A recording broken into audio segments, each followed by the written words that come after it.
Professor Harshal and Professor Kamal. If you're ready, then I'll take this time to introduce the webinar and the speakers. Let's go ahead. Okay, thank you. So once again, welcome to everyone who has joined in to the 11th edition of our webinar series under National Center for Good Governance on Public Policy and Good Governance. This time we're doing this webinar with the eminent IIM Indore, Indian Institute of Management Indore, and we have two very prolific and extensively heavy on research speakers for you.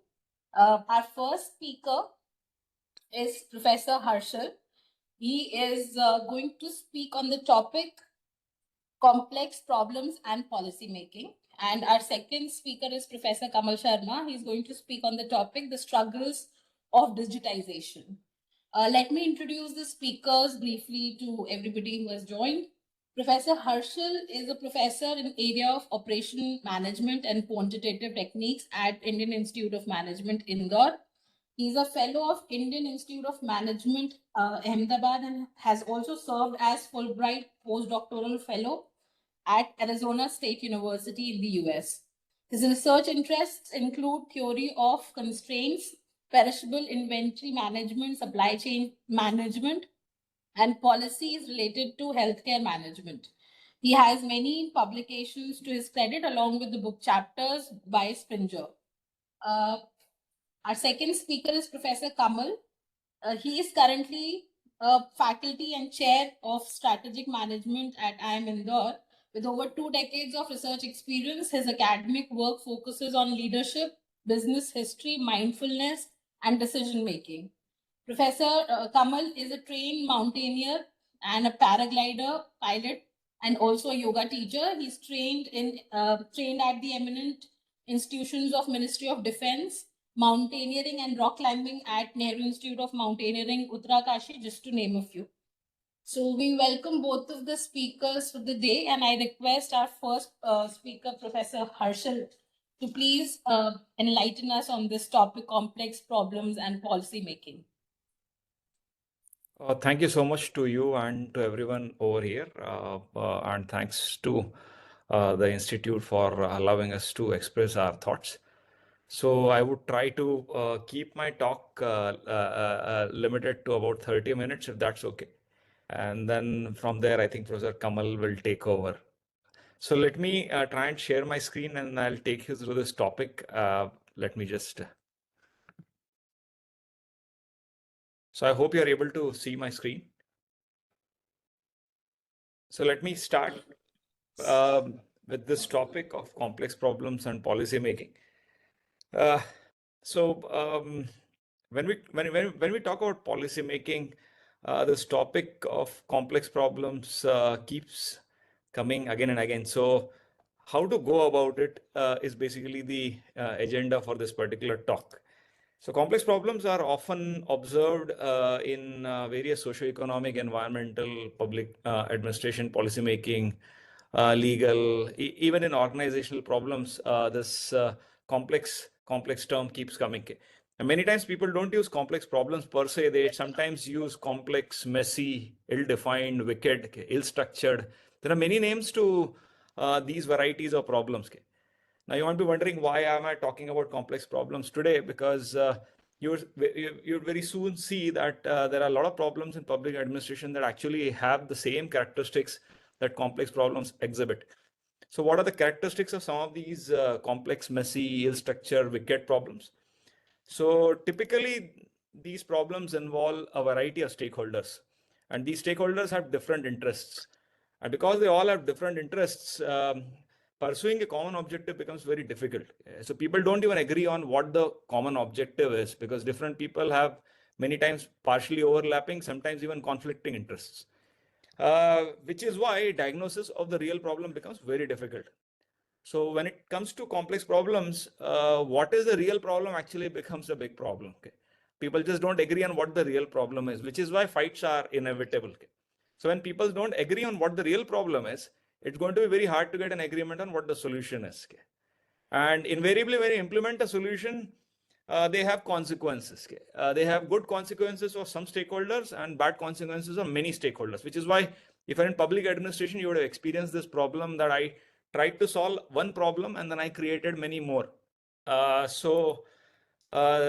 what makes this set of problems very challenging is that you can't just replicate one solution that you learn from one context and then as it is go and apply it to some other context, which is why taking a problem from maybe let's say United States context and then applying the solution to an Indian context just like that is not a very smart thing to do. It is a short recipe for disaster. So what is the common approach that people take when they try to deal with these problems? Okay? So when you look at a complex problem, actually at a very abstract level, you'll see a lot of issues which are interconnected with each other. So on the screen, if you see about 10 problems, they are all connected with each other, makes it a mess. Okay? Hence the name messy problems. Okay? So you try to solve one problem. Thanks to this interconnectedness, if I try to address one problem, something else becomes worse. So one of the common methods that people use, even in public administration, is that they tend to address some symptoms. Okay? So this is called as a piecemeal approach. I solve the problem that I can, and then I hope for the best that it doesn't result into something bad. Okay? But as we have heard this word very often, that we need holistic and systems view. While everyone talks about this holistic view, I really don't know what holistic view is, okay? Because when things are connected with each other, because there are connections between these problems, actions taken to solve one problem often result in actions that make the other problems worse. Okay? So, which is why you would see that this is a common problem in India and many social and economical challenges, that solutions actually become much worse than the problems themselves. Okay? So the medicine is much worse than the disease. Okay? So let me take you through some of the rather one or two of these problems, and I've chosen some problems which are easy to understand because we can all relate to. So let me take you through this one of these common problems, and then you can probably be able to relate to this. So let me talk about the gas chamber problem, which is nothing but the problem of heavy pollution in Delhi. Okay? So on a very lighter note, these memes go around these days where somebody says that if you want your enemy to die in Delhi, ask them to do deep breathing exercises. Okay? It is so polluted in Delhi that it is better to smoke there than to breathe. So what makes this problem very challenging is that governments have come and gone and courts have intervened, but the solution just doesn't seem to be there. Okay? So let me take you through some of the characteristics of this complex problem. First and foremost, one thing we always observe is in the months of October, November, headlines of newspapers are all talking about how air pollution in winters is just unbearable. Okay? How this chronic problem of pollution becomes super acute problem during the months of winter. Okay? And it has started showing its effects on Delhi and its areas. In many places now, it is if you talk to some people, especially from IIMs, and you ask people, do you want to go and interview in Delhi? Their answer is no. Can you please send me to some place where there are chances that I will come back alive? I mean, this is obviously cynicism, but the point is that this has started affecting the quality of life very badly for people who stay in Delhi. Now, obviously, when nothing works, blame game starts. So state governments start blaming each other, and then obviously courts have to intervene, and then some action has to be taken. And most of the time, these actions are actually nothing more than optics. So we want to understand now why this would happen, especially given that it is a complex problem. Some of these things will become obvious. So what are some of the actions that have never resulted into something substantial? Some of the actions, for example, one of these formulas, odd even formula that was brought in, while it sounded like a very well-meaning idea, it probably didn't yield the results. So the government introduced this formula of odd even, where vehicles, four-wheelers with odd and even numbers would apply on alternate days. Unfortunately, what really happened is people who had two cars would still take out both of their cars, and poor people in Delhi, I mean, let's define poor person as a person who has only one car in Delhi. These people are invariably the ones who get affected because of this odd even formula. Not only that, because the odd even formula is applicable, the days on which you have a particular set of vehicles not plying, you can see auto guys trying to charge more money, and it becomes difficult to commute because the public transport doesn't give that sort of a freedom to travel. So, in all honesty, odd even formula didn't work for Delhi as well as it should have.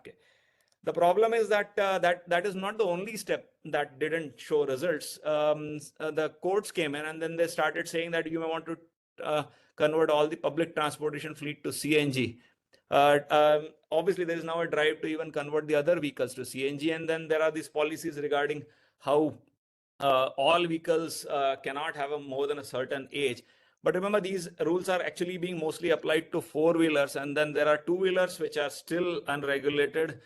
And then there are other concessions that are also being made. So it's not surprising that many of these actions don't necessarily result in something substantial. Okay. In the months of October, November, it's very common that construction activities are halted. The weddings can't use the generators, and there are a lot of other problems that are associated with this Delhi pollution problem. It didn't stop. I mean, we banned truck entries into the cities, hoping that it would help the pollution some way or the other. Schools are shut down. It becomes unbearable to go to schools. And then I don't really understand, by the way, if students don't go to schools, how will the pollution problem still be averted?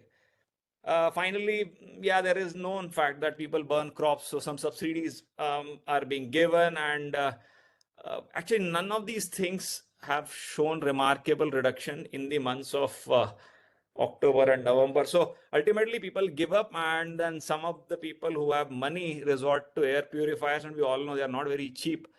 Not to mention this fuels some other sort of market out there, okay, for air purifiers. So point that is being made is that this is a complex problem, because if you look at from the point of view of different stakeholders, there are many stakeholders that are involved in this problem, and it's not very clear what really needs to be done. And now these are all the symptoms of a complex problem. I try to solve one problem, something else becomes worse, and the solutions become more undesirable than the original problems themselves. So let me take you through the method that is suggested to deal with some of them. And I will also talk about why this is relevant for somebody who is in policy making. So first and foremost, this holistic view, is it even possible to take a holistic view? Actually, thankfully, there is a possible way to deal with some of these problems. So we do often talk about systems approaches, but what are these approaches? So let's talk a little bit about them. So first and foremost is, before taking any decision, before making any policies, it is important that the decision makers understand what are the connections between the various entities. Okay? And actually, it's not very hard to understand some of the cause and effect relationships.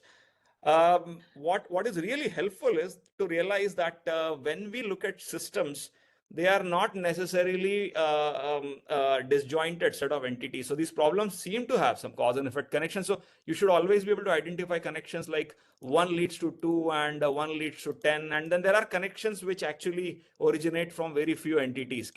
So ultimately, when you look at a system through this lens, you come to the realization that there aren't actually too many problems out there. There are actually very few real number of problems, and we can identify some of them, then we can create solutions around them rather than trying to solve the entire set of problems in a piecemeal manner. So let me take you to that same example of Delhi air pollution. I chose this problem because most of the people actually understand the diagnosis of this. So I thought I will use this to explain this concept of systems thinking. So if I talk about Delhi pollution problem, it's very well known that vehicular emissions do lead to pollution. Industrial output leads to pollution. We also are sure that construction related activities are adding to pollution. But what sometimes, or in most times, goes unnoticed is how some of the policies that decision makers take are contributing much more to the pollution problem than anything else. So let me take you to this one very specific policy. And again, remember, all the policies are well intended. All the paths to hell are led with best intentions. So there is always a reason that somebody came up with this policy. So one policy, I don't want to criticize any policy, but I just want to show you how the policies have unintended effects. So one of the policies that came up in the states of Punjab and Haryana was the minimum support price policy for essential crops, where the government guarantees a minimum price for some essential crops. In addition to that, there is this public distribution system which also promises mass procurement of rice and wheat. So when you combine these two in the states of Punjab and Haryana, you realize that the farmers in Punjab and Haryana become now the prime suppliers of rice and wheat. The bad news is that Punjab and Haryana are not the best places to cultivate rice. I mean, rice is heavily water intensive. And when you start cultivating rice in Punjab and Haryana, it is inevitable that people in the months of summer will start draining groundwater. And obviously, the government is going to take a note of it, because once the groundwater starts running out, it is matter of time. Government will come with another policy, which says that the groundwater should be preserved, and that the crops of rice should not be planted before the month of June, okay? Which is when the monsoons start coming in.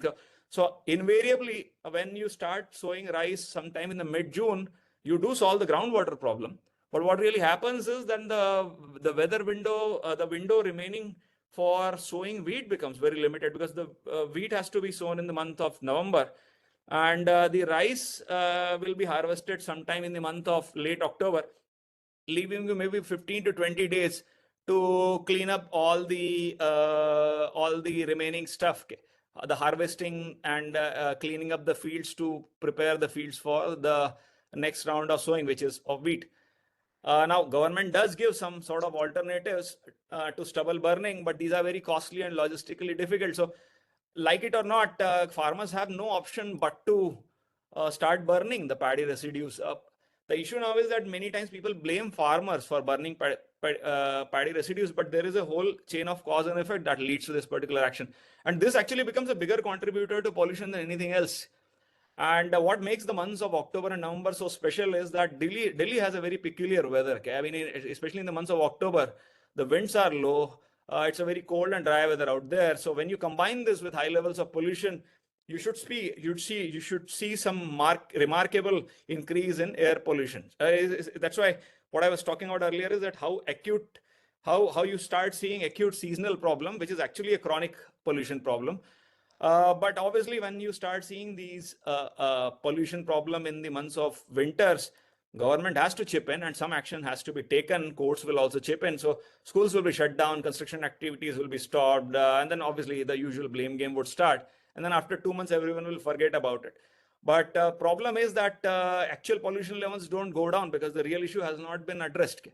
When pollution levels don't go down, after some time, people buy air purifiers. And when I say people buy air purifiers, it basically means rich people buy air purifiers, because poor people have to still breathe the same air. Okay?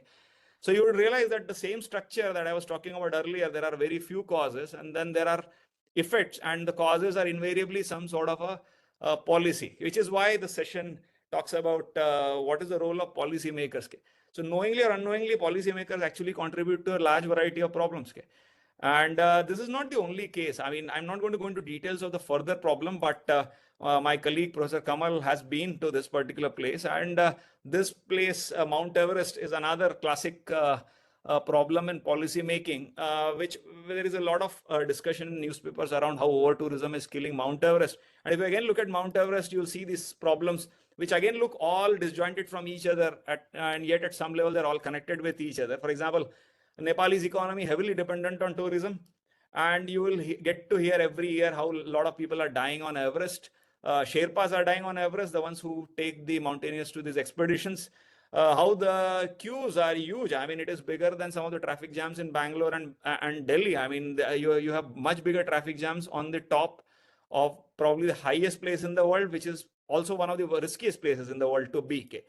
So climbers running out of oxygen and endurance, and not only that, people also say this is the biggest, this is the highest dumpster as far as the world is concerned. I mean, if you go to the higher camps of Mount Everest, you see huge amount of garbage littered and a lot of dead bodies also. Okay.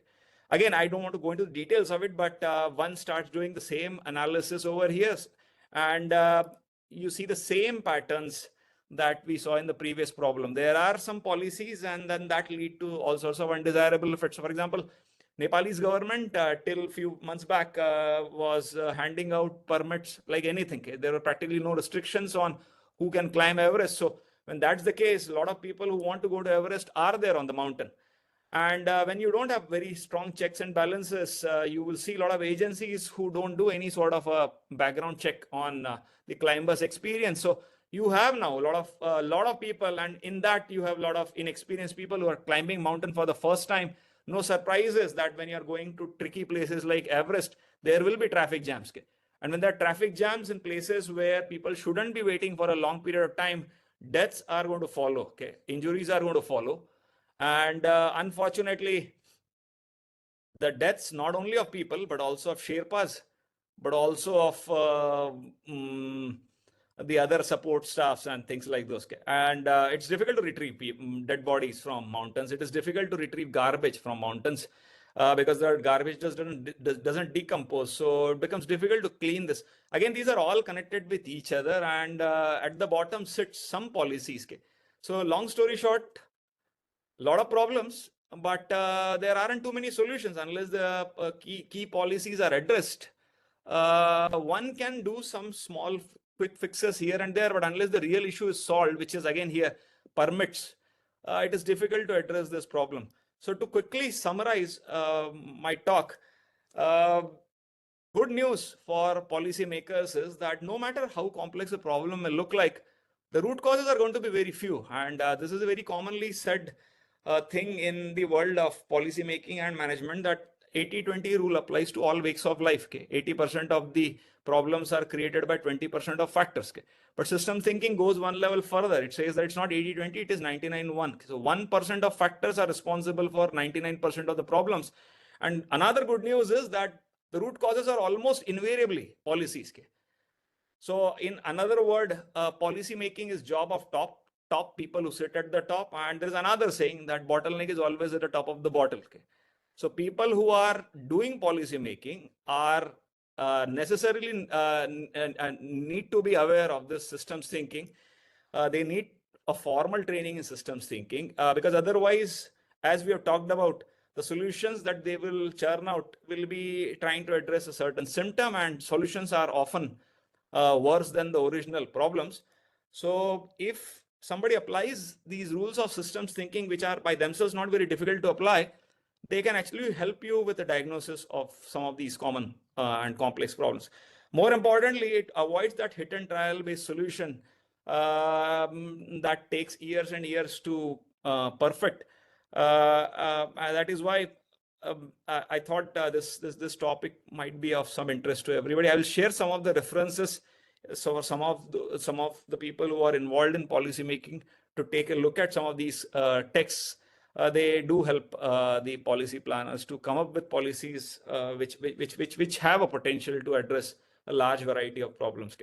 So that is it from my side. I don't have any further question. I don't have any further things to add. If there are any questions from anybody, I'll take it up at the end. Probably, I think Professor Kamal, I will hand it over to in the meantime. Thank you so much.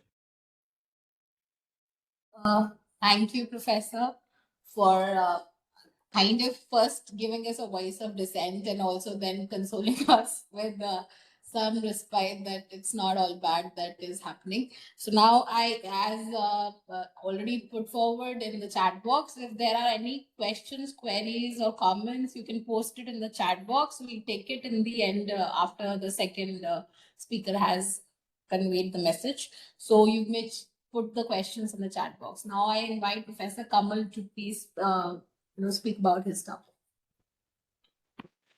Thank you, Professor Harshal. Thank you, Professor Himanshi.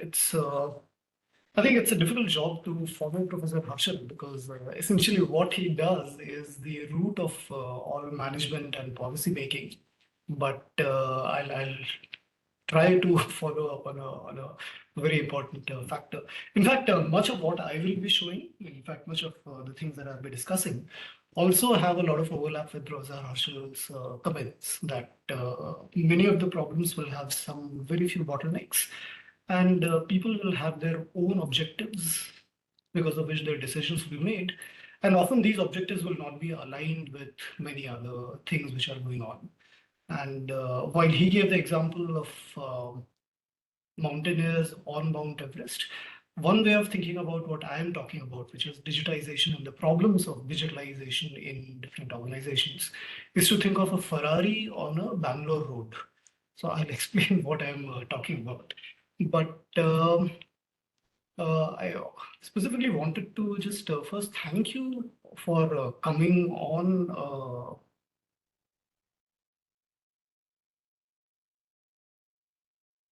a Friday evening. So is my screen visible? Yes, yes. You can see, you can make it bigger. It's a small corner. Okay. Just 1 second.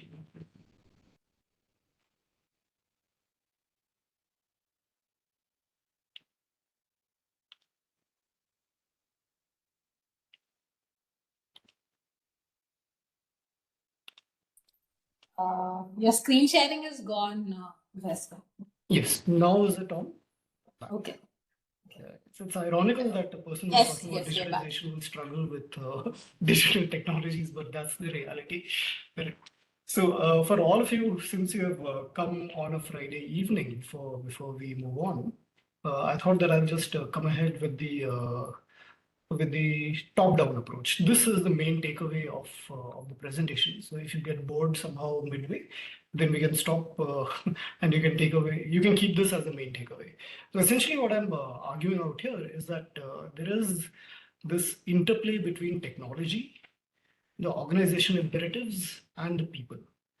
And when we say that technologies don't work in our companies or people don't really align to change or that organizations are very resistant to change, I think we'll have to understand the interplay between all of them before coming to any single conclusion. And hopefully during this presentation, the argument will not be that either ka system kharab hai or people are not well trained, because that's usually not true.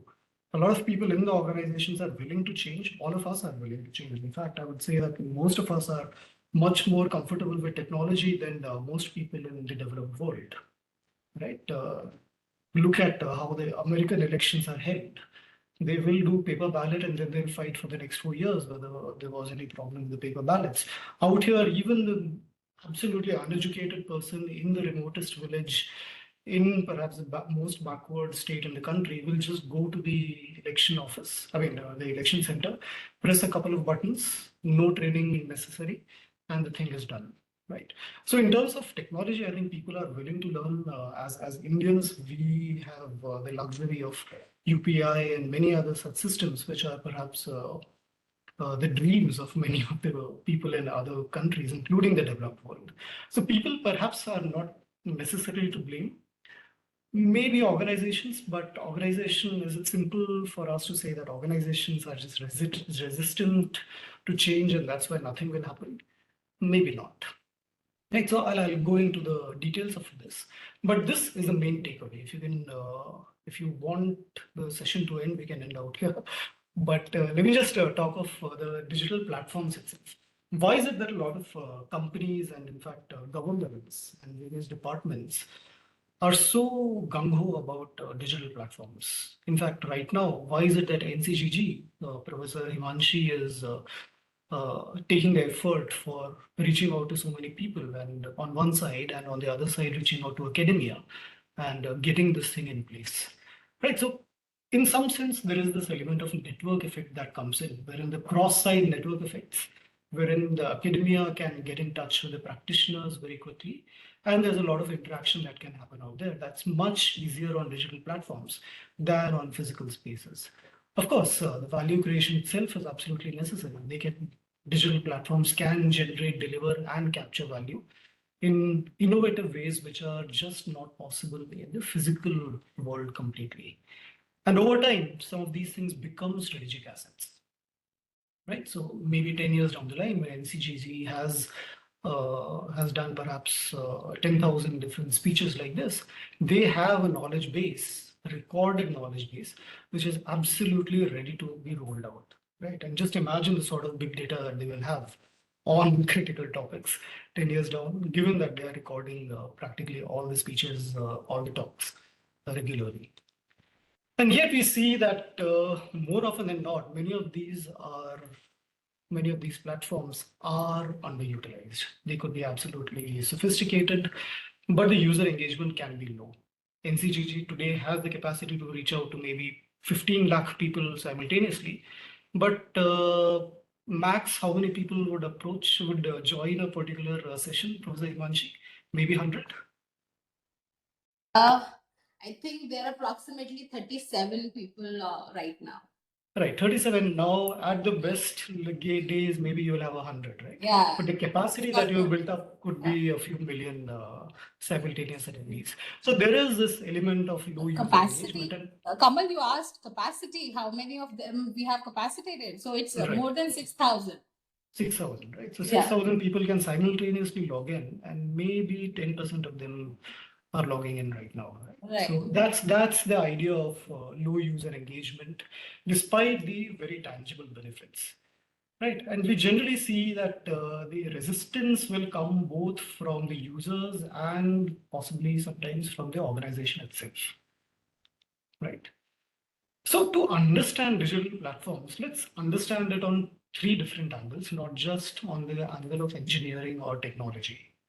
Right, this is what I'm talking about. Do we see transportation as the aspect of getting the best possible vehicle?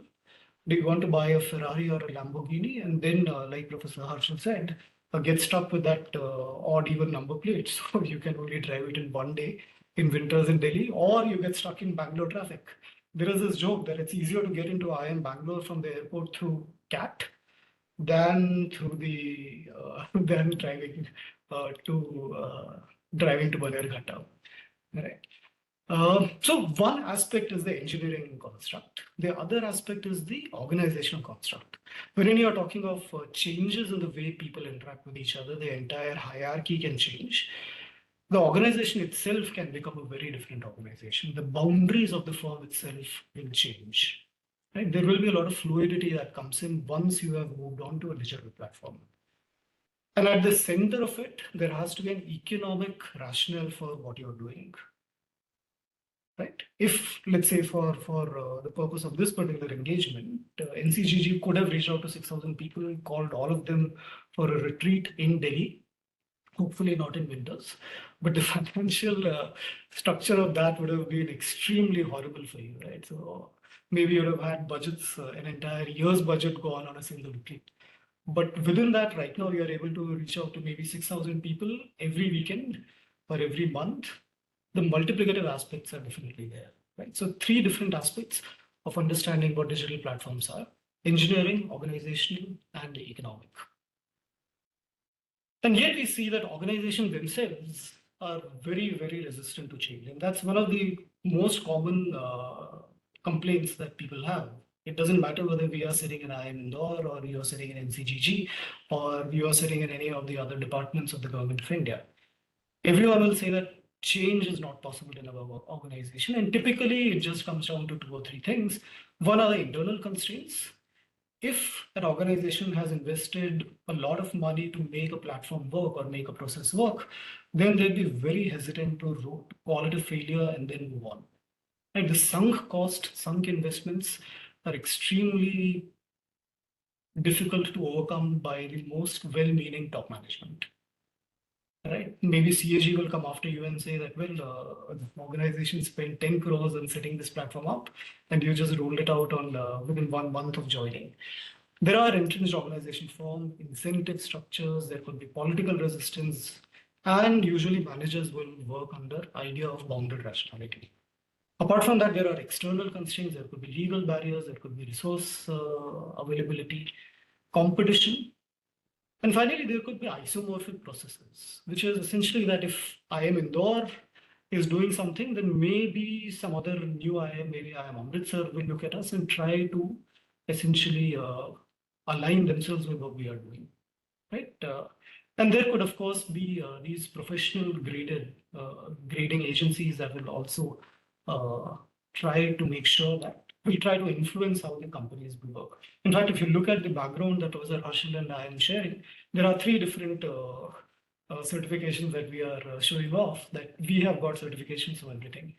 So if every organization, if every IIM has this, then there might not be much to choose between all the IIMs, apart from many other things, right? So these essentially influence how companies or organizations change or are resistant to change. And within that, there are these conflicting statements. Right. So what Professor Harshal had mentioned about Everest and about the Delhi gas chamber problem, top management will also give out some very conflicting statements. So they will say that be innovative, but you can't do anything beyond the compliance frameworks. right? So they will form the boundaries and then they'll say that now you can change anything. They will demand that stability is maintained, but you also have to drive transformation. The top management will want everything for themselves, and the people in the middle management or perhaps lower down the order will try to struggle. Should we maintain stability or should we drive in the transformation, right? There is one particular case study that we did for about 3 years. We followed a large business house in India where they were trying to implement a digital transformation project. And where we tried to identify what are the objectives of different managers. The top managers wanted data visibility. But the people, the employees, in this particular case, the sales managers, they were extremely resistant to change, to give out that data. Who is it that they are meeting? Who are the potential clients? They want to hold it as much to themselves as possible so that this information is not available to the next, to their competing salesperson. Because their incentives are aligned to how much sales they make. What sales they make are aligned to the potential clients.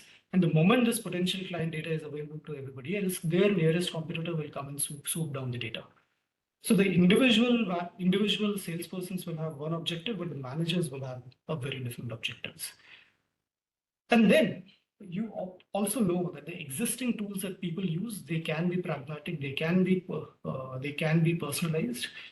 And unless individuals know that the new solution that the top management wants to give them in terms of some very jazzy platform that they have created, they will be very resistant to change.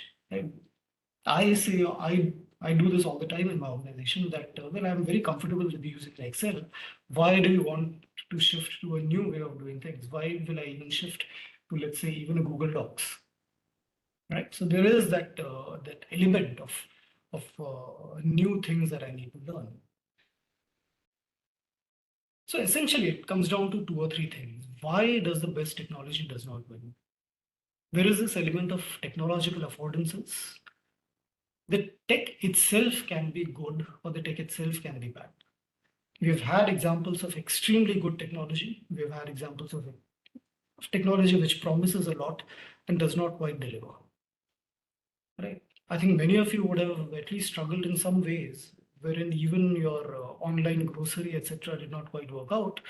And as long as they are very quickly refunding all the money, no questions asked, if you have to call up the call center, then at least 30 or 40 minutes you have to spend on the call center. Right?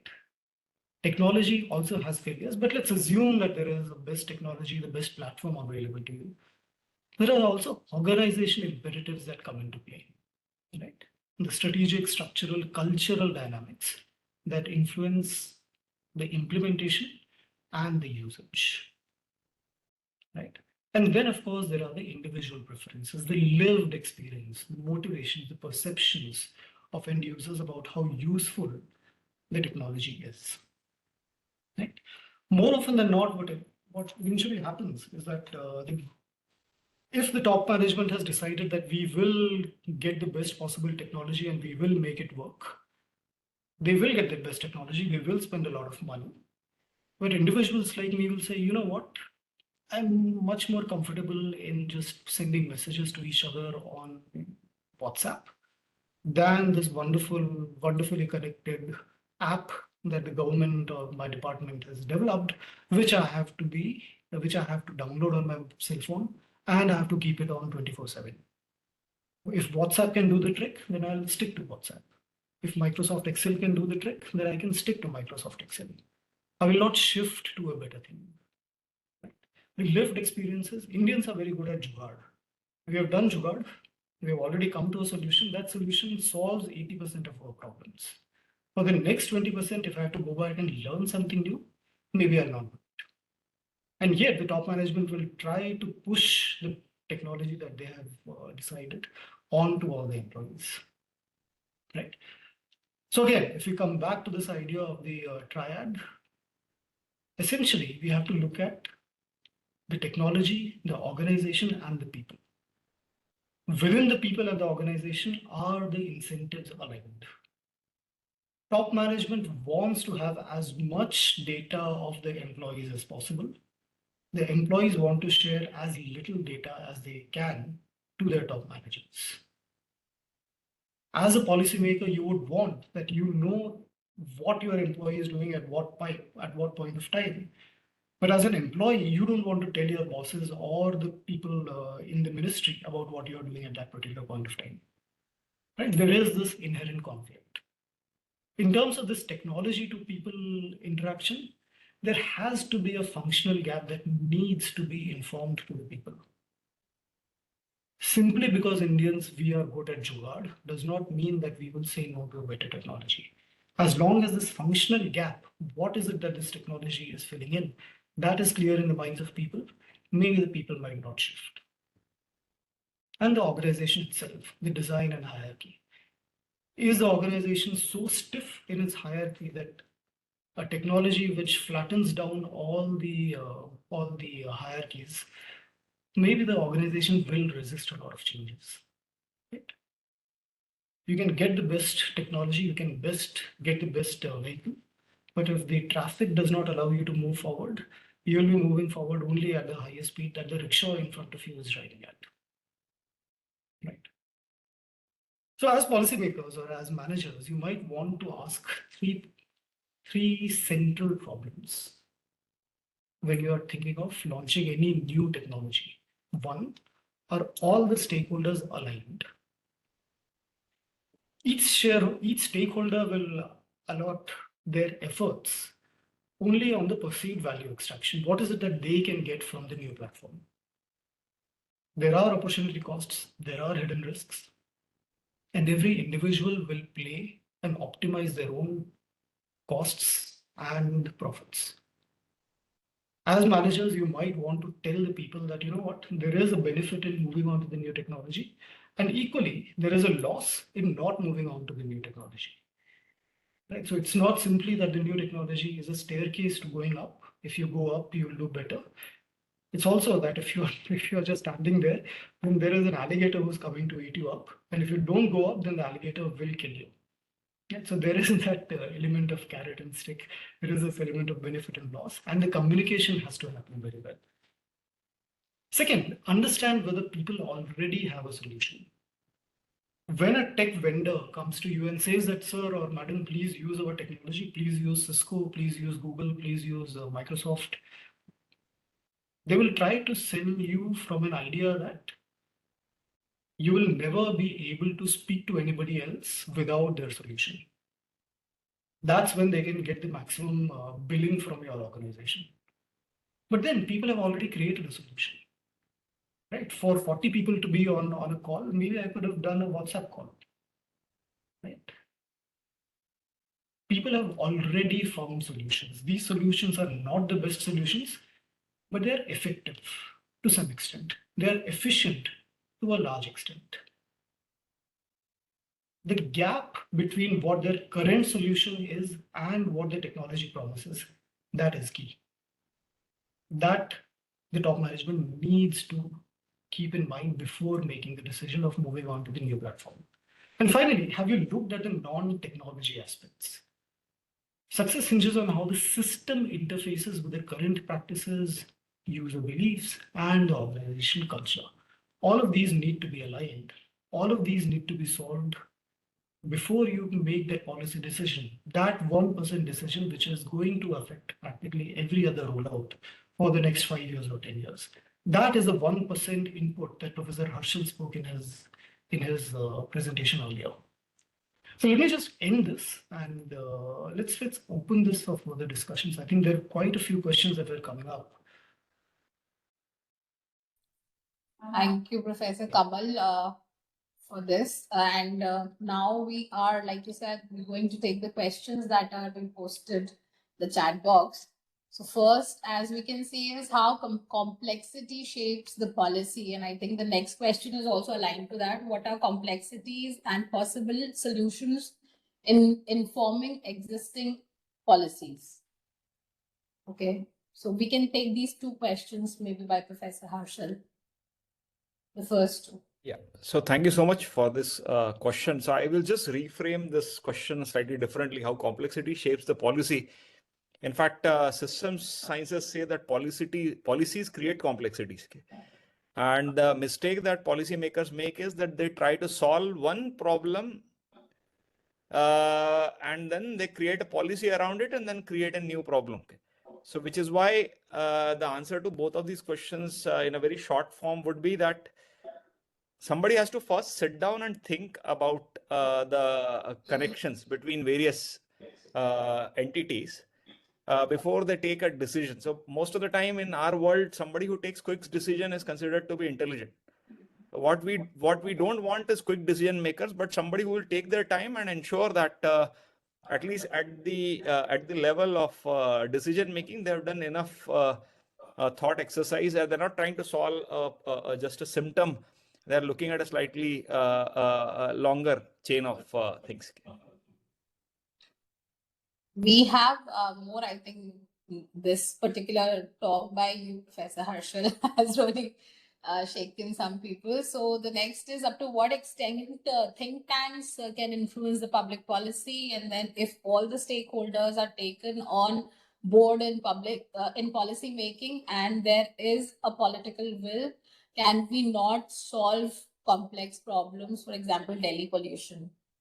So to a great extent, I mean, these two questions are again good in the sense that first and foremost, how can think tank influence the public policy? So in most cases, actually, people have good ideas. The problem is that they are not able to communicate and they are not able to convince. So we all have great ideas, but most of the time, communication actually is a much bigger problem than it appears to be. So that's why I think think tanks certainly can influence the public policy. All that they need to do is that they should be able to convince the people who are sitting at the top, to which the second question links. If there is a political will, then obviously there is a way. Because then unfortunately, most complex problem cases, it is the political will that becomes a big challenge. So everything will point to one particular direction, and then yet the solution won't get implemented. I mean, just give a very silly example. We go and watch a movie like Gangs of Wasseypur, and the first thing that you see on the Gangs of Wasseypur screen is that smoking is injurious to health.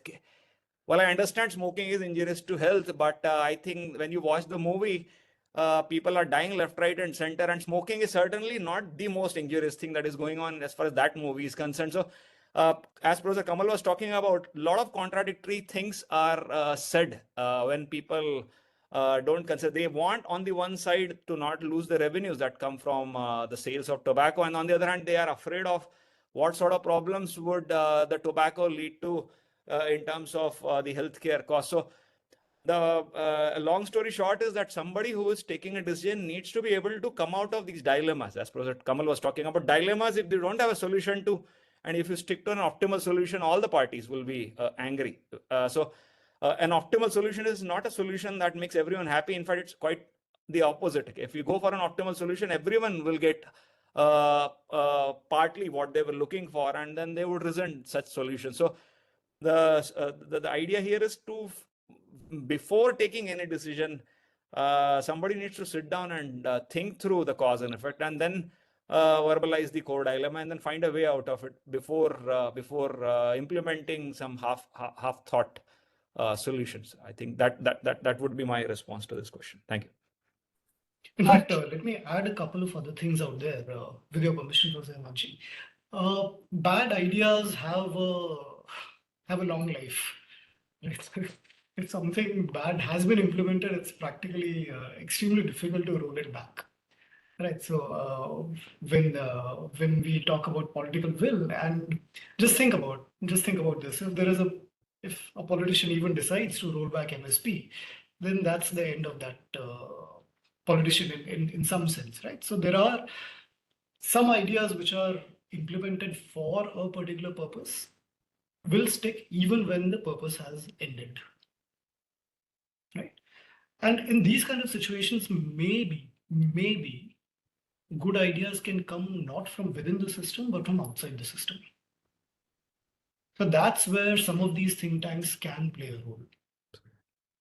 Within the government, if they are listening to the same inputs, within the same structure, within the same processes, with the same assumptions, maybe they'll come to the same conclusions. But if there is an external agency who doesn't have the same objectives, maybe there could be a better option presented to the decision makers. And like Professor Harshal said, let's listen to a lot of options before making a decision, rather than saying that I'm so awesome that I make decisions within 5 seconds. Right. Yeah, Professor Himanshi. Thank you, Professor Kamal. I had a small query. The challenges that government and not only within our country but globally are facing challenges while making policy related to digitization and AI and so much so is happening across in private and government sectors. So any advice for them that, how can they keep up with the pace of development and, make policy? Well, I don't have a single solution, but let me just look back on some of the technological changes that have happened. Right. During the 1990s, I think many of us were around in the 1990s, and we saw the emergence of internet. Right. We remember the times when you had to get on the internet with a modem, and 516 kbps used to be extremely high speed at that point of time. Right. So at that time, pretty much everyone in the world was absolutely clear that the internet will make Cisco the world beater because they were making all the switches at that point of time. Right? The hardware was being made by Cisco. Internet was an unstoppable giant. Hence, Cisco will become a multi-billion company which has absolutely no match in the world. But that perhaps did not quite work out. Right? We saw emergence of even companies like TCS and Infosys, which are not making any hardware, which are not making any proprietary software, but they are into services. They also became billion-dollar companies. We can go even some years back, some decades back, refrigeration. Everybody thought that General Electric, which has developed the compressors or which had the initial IP on compressors, that would become the winners in the refrigeration race. But two other companies actually took the winning away from that, which were not even in the consumer durable space. These were Coke and Pepsi. Right? The relation is very, very difficult to identify, but because you can keep Coke and Pepsi comfortably in your fridge, people started buying more of it. One technology on one end of the spectrum impacted something absolutely different. In India, we don't have, in the AI space, we don't have our stack yet. Can we develop our stack exactly in the way the Americans have done or the Chinese have done? Maybe not. Maybe we'll be able to come up with a new or innovative way of doing that. Some of my colleagues out here are involved with Bharat Gen AI, so they are involved with the project. But maybe the winners might come from the services. Can AI impact, let's say, how NCGG is doing its conferences? Maybe. Can AI impact dependency of cases in our legal system? Maybe. Can AI impact the the lack of the number of teachers at the primary level? Maybe. Right. We don't know where the solutions lies, but let's also be a little aware of the fact that typically a lot of these technologies, be it internet, be it online education, be it online banking, be it anything else, they will create new winners and new losers. And unless you are playing the game well, you might not be on the winning side. True. We have one more query which I would also like to maybe pitch in, which is how to frame policy with all the constraints for the best solution. So there is, as we understood that from our eminent speakers, that there are flaws, there are things, and there are everything that is happening, and we're just trying to make the best of it. One way of doing it, and which government is already following, is whenever a policy is being made, there are multiple consultations that are made with multiple stakeholders, with representations from industries and the areas in which the policy will impact. But more so as a citizen, the role is that most of the policies, before they are rolled out or before they are levied, they are being posted on the ministry's websites for public review and public opinion. So maybe as citizens, we may be more aware of what is happening and what is of our interest, what impacts us, and be upbeat with something that we want to say. So these platforms do really give you a voice, and if you do have something to say, that you can definitely use those platforms as well as a citizen of India. So with that, I think we have come to the conclusion of the webinar. If I may take permission from both the speakers, should we go ahead with conclusion, or do you have any ending remarks? I'm good. I'm good, please. Thanks. You can, yeah. Yeah. So thank you to both Professor Kamal and Professor Harshal for taking out time, and it was a very short notice for both the speakers, but still it has been a successful discussion. The participants did have a lot of things to say and ask. So thank you once again, Professor Kamal and Professor Harshal, for taking out time. We'll be posting this the recordings on all our social media. So if there is anybody else who wants to maybe approach you with more questions, you might get them over your emails. So thank you once again. And thank you to IIM Indore for agreeing to do this for this month. Thank you. Thank you. Thank you. Thank you so much. Thanks for attending this talk. Thanks to everybody. Thank you. Thank you, and have a good weekend. See you.